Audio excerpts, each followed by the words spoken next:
नमस्ते। पिछले वीडियो में हमने रीवा नगर के बसने की कहानी देखी थी। आज बात करते हैं उस सवाल पर जो हर इतिहास प्रेमी को रोमांचित करता है। रीवा का नाम आखिर कैसे पड़ा?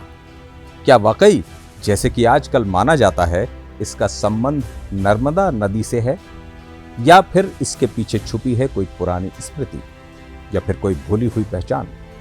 तो आइए आज जानते हैं और विश्लेषण करते हैं रीवा के नामकरण के बारे में। आज सबसे प्रचलित मान्यता यह है कि रीवा का नाम नर्मदा नदी के कारण पड़ा। पुराणों में नर्मदा को रेवा कहा गया है, लेकिन यहां ध्यान देने वाली बात यह है कि रेवा अर्थात नर्मदा रीवा रियासत के दक्षिणी छोर अमरकंटक से निकलती हुई एक पतली सी जलधारा के रूप में केवल 40 किलोमीटर ही बहती थी। तो क्या सिर्फ इतना सा संबंध किसी शहर का नाम तय करने के लिए काफी है? इतिहास की ओर अगर नजर डालें तो पता चलता है कि बघेला राजा विक्रमादित्य के आगमन से पहले भी इस क्षेत्र को रीमा या रीमा मंडी कहा जाता था। इसकी पुष्टि फारसी ग्रंथों से भी होती है कि राजा विक्रमादित्य को बांधवगढ़ के उत्तरी क्षेत्रों में रीमा मुकुंदपुर नाम की जागीर मिली थी।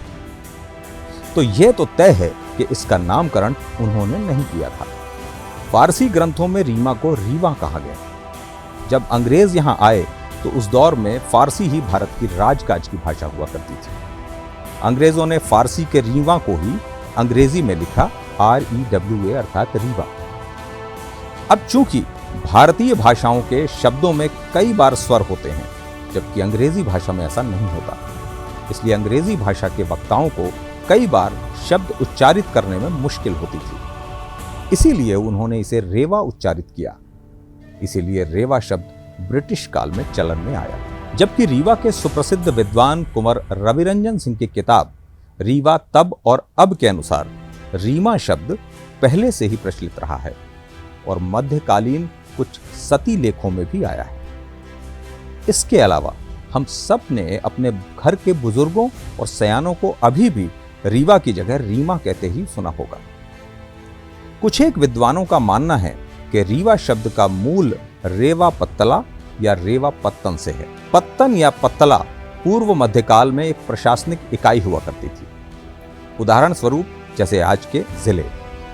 एक पत्तन के अंदर 10, 20, 50 या 100 ग्रामों के समूह हुआ करते थे। कलचुरियों के अभिलेखों में रेवा पत्तला, जाउली पत्तला, धनवाही पत्तल और नव पत्तल समेत कई पत्तनों का जिक्र आया है।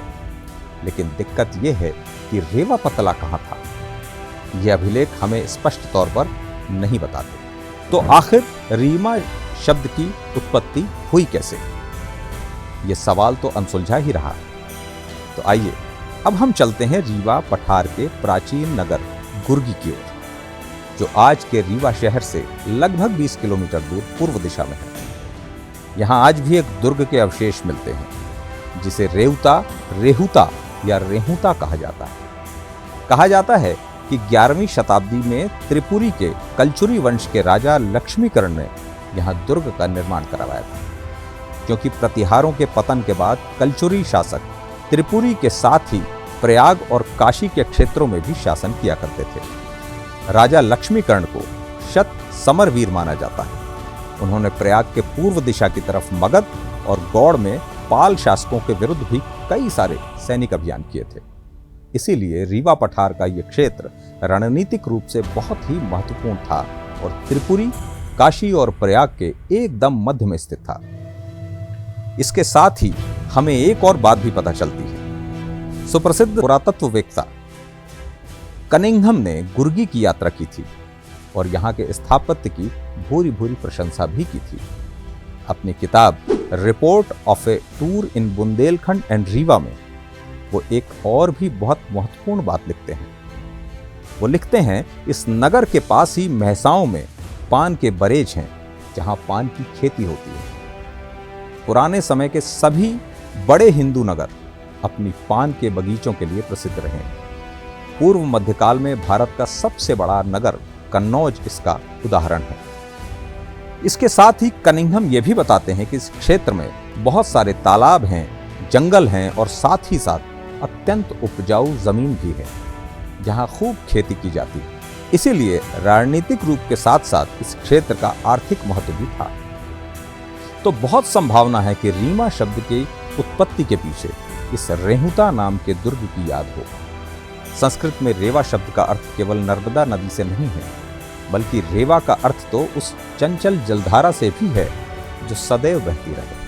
इस रेहुता दुर्ग से करीब 1 किलोमीटर दूरी पर दक्षिण पूर्व दिशा पर ही बिछिया नदी बहती है। इसीलिए बहुत संभव यह भी है कि बिछिया नदी को ही रेवा कहा गया होगा और उसके पास के क्षेत्र को रेवा पत्तला। यही रेवा पत्तला या रेवा पत्तन ही जनजातियों की देशज भाषा में रेहुता और फिर रीवा हो गया। इस बात की संभावना इसलिए भी है कि कलचुरी और चंदेल राजाओं के पतन के बाद यह क्षेत्र नो मैंस लैंड जैसा हो गया था, यानी कि किसी भी राजा का शासन यहां नहीं था।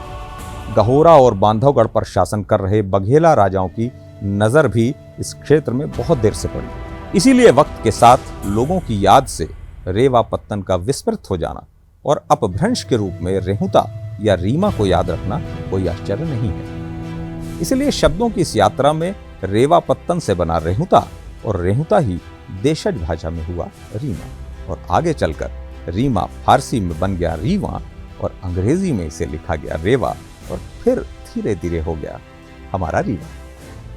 तो रीवा के नामकरण की यात्रा कोई एक सीधी रेखा नहीं है, बल्कि वो तो यहाँ के इतिहास, भूगोल, भाषा और संस्कृति की मिली जुली कहानी है और इसी में बसी है हमारे रीवा की असली पहचान।